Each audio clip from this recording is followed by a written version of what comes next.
Submarines in popular culture. I've heard about them in history, but I've never done any exact research into submarines themselves. Perhaps we'll find something strange or something unique about the design of a submarine. Who knows? If you feel like it, please leave a comment on this video. I like saying hello to everyone and seeing who's here today. If you want me to whisper about anything specific, please tell me. I take user suggestions. Basically every whispering video I've done is via user suggestion. So I have about 115 suggestions on my to-do list. I've done about 85 episodes, and I'm just going to keep pumping them out, so feel free. Now, the submarine. A submarine or a sub is a watercraft capable of independent operation underwater. It differs from a submersible, which has more limited underwater capacity or capability. It is also sometimes used historically or colloquially to refer to remotely operated vehicles and robots, as well as medium-sized or smaller vessels, such as the midget submarine and the wet sub. Submarines are referred to as boats rather than ships, irrespective of their size. Modern deep diving submarines derived from the bathyscaphe, which in turn evolved from the diving bell, although experimental submarines had been built before. Submarine design took off during the 19th century, and they were adopted by several navies. Submarines were first widely used during World War I, and are now used in many navies, both large and small. Military uses include attacking enemy surface ships, both merchant and military, or other submarines, aircraft carrier protection, blockade running, nuclear deterrence, reconnaissance, conventional land attacks, for example using a cruise missile, and covert insertion of special forces. Civilian uses for submarines include marine science, salvage, exploration, and facility inspection and maintenance. Submarines can also be modified to perform more specialized functions, such as search and rescue missions or undersea cable repair. Submarines are also used in tourism and undersea technology. Interesting. Most large submarines consist of a cylindrical body with hemispherical or conical ends and a vertical structure, usually located amidships, which houses communications and sensing devices, as well as periscopes. In modern submarines, this structure is the sail in American usage and fin in European usage. A coning tower was a feature of earlier designs, a separate pressure hull above the main body of the boat that allowed the use of shorter periscopes. There is a propeller or pump jet at the rear, and various hydrodynamic control fins.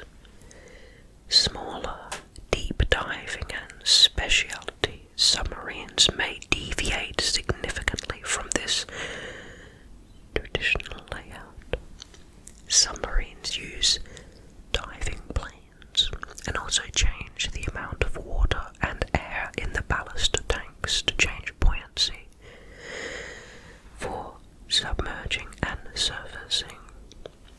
Submarines have one of the widest ranges of types and capabilities of any vessel.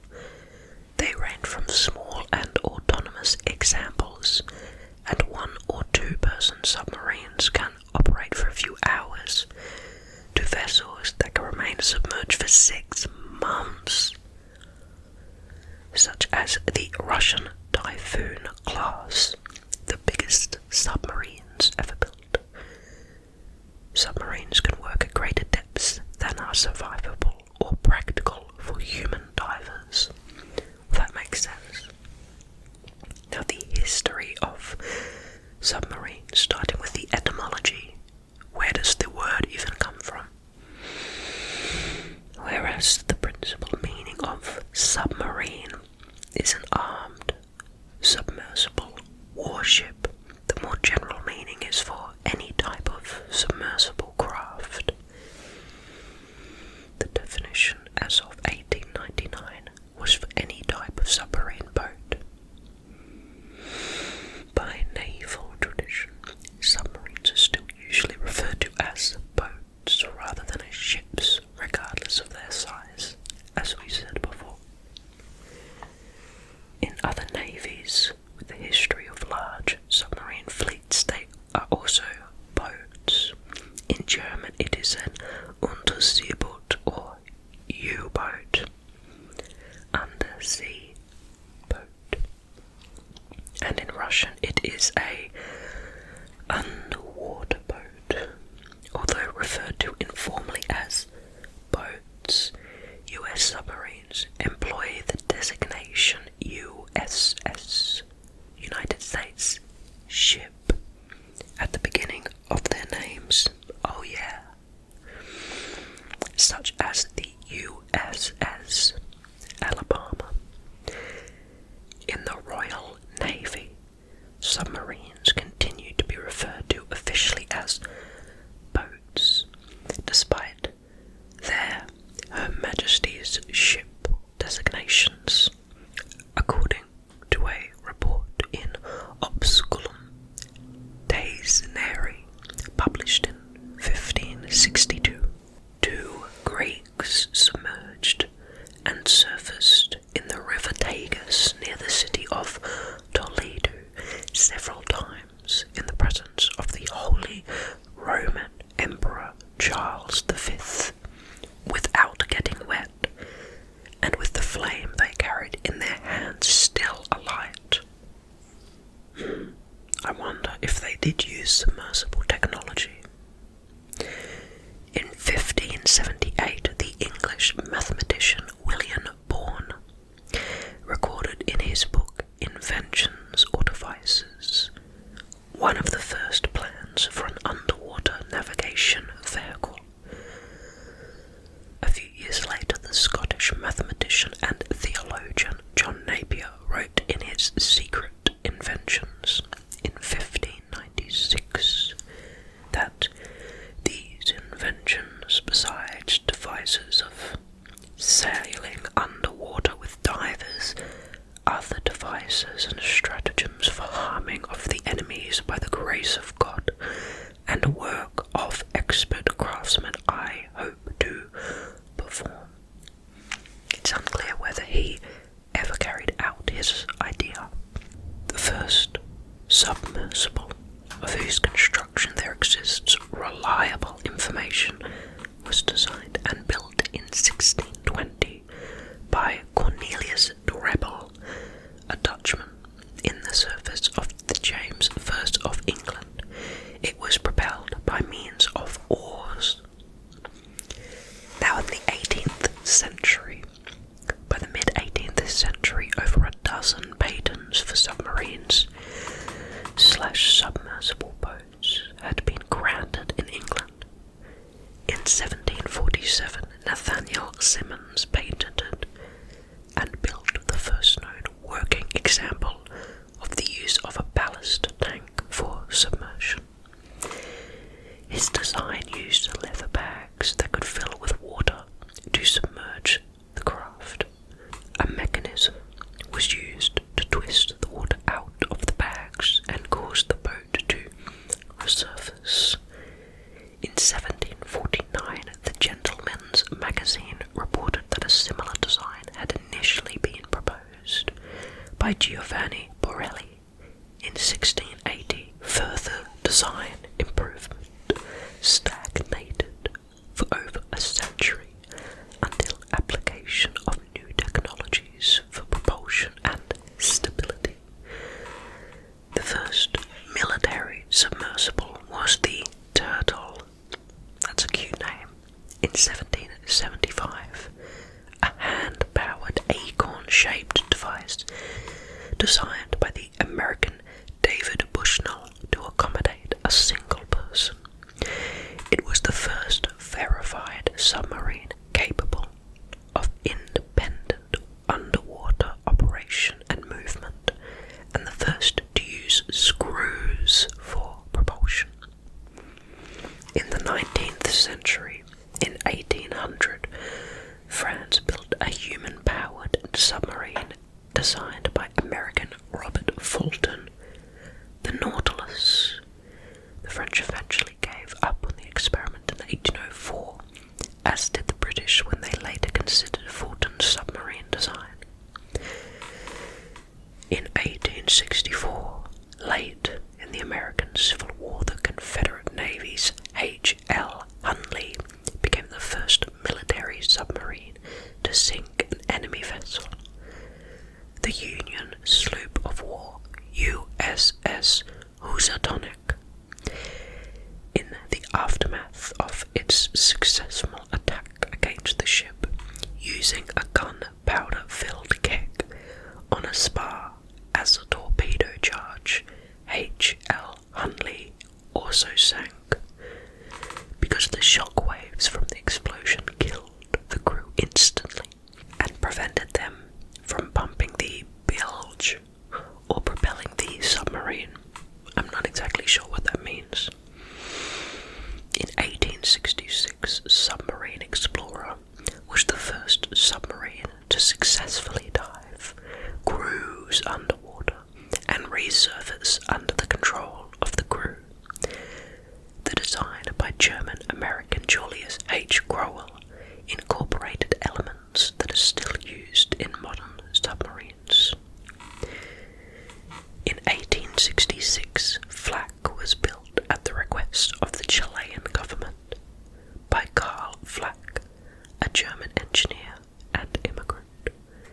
It was the fifth submarine built in the world, and along with a second submarine, was intended to defend the port of Valparaiso against attack by the Spanish Navy during the Ginger Islands War.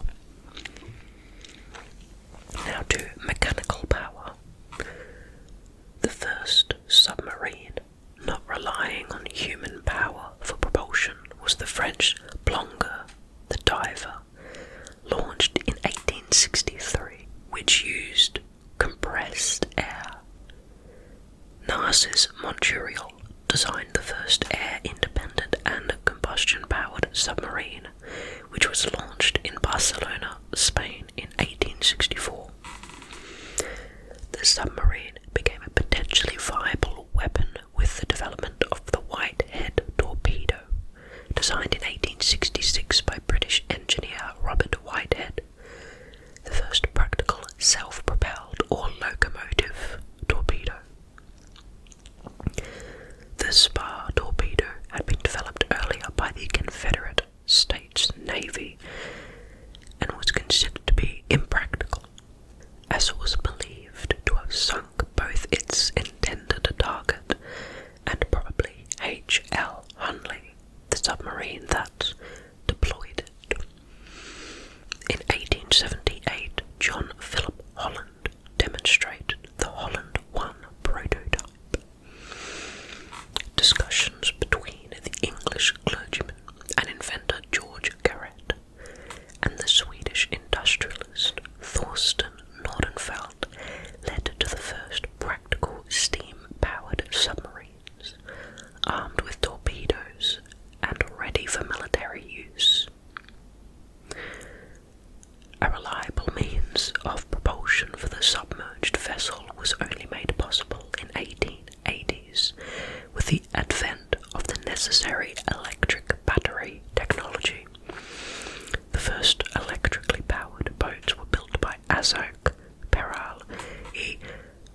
Why, Caballero in Spain, sorry.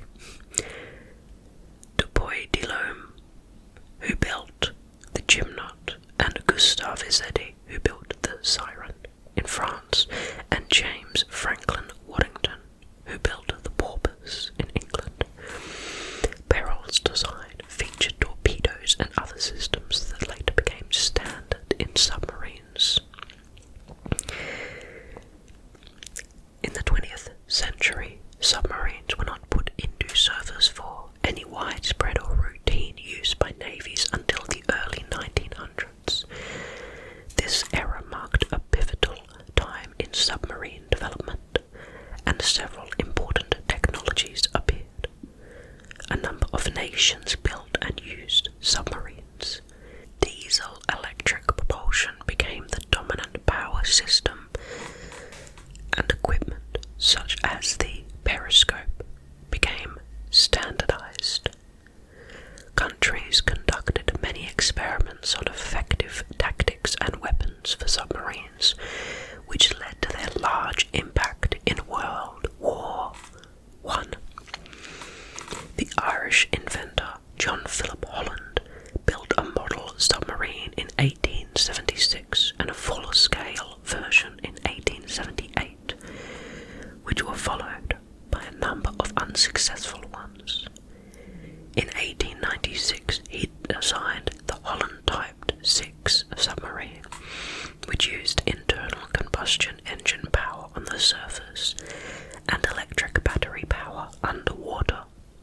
How random. Launched on the 17th of May 1897 at Navy Lieutenant Lewis Nixon's Crescent Shipyard in Elizabeth, New Jersey, the Holland the 6 was purchased by the United States Navy on the 11th of April 1900, becoming the Navy's first commissioned submarine, christened the USS Holland. Commissioned in June 1900, the French steam and electric naval employed the now typical double hull design with a pressure hull inside the outer shell. These 200-ton ships had a range of over 100 miles, which is 161 kilometers, underwater. The French submarine Agretti in 1904 further improved the concept by using a diesel rather than a gasoline engine for surface power. Large numbers of these submarines were built, with 76 completed before 1914. The Royal Navy commissioned 5 Holland-class submarines for Vickers, Barrows, Inverness under license from Holland Torpedo Boat Company from 1901 to 03. Construction of the boats took longer than anticipated, with the first only ready for a diving trial on the 6th of April 1902. Although the design had been purchased entirely from the US company, the actual design was an untested improvement to the original Holland design, using a new 180 horsepower petrol engine as opposed to 130. These types of submarines were first used during the Russo-Japanese War of 1904-5. Due to the blockade at Port Arthur, the Russians sent their submarines to Vladivostok, where, by the 1st of January 1905, there were 7 boats, enough to create the world's first operational submarine fleet. The new submarine fleet began patrols on the 14th of February, usually lasting for about 24 hours each. The first confrontation with Japanese warships occurred on the 29th of April 1905, when the Russian submarine Somme was fired upon by Japanese torpedo boats, but then withdrew. Interesting. It's it's sad, but it's also interesting to see how new emerging technologies, seem to inevitably have to be used for some sort of war-like means if they're really significant. But think maybe we'll find throughout this series that World War I and II really did advance technology further. Anyway, I'll see you very soon. I love all of you so much.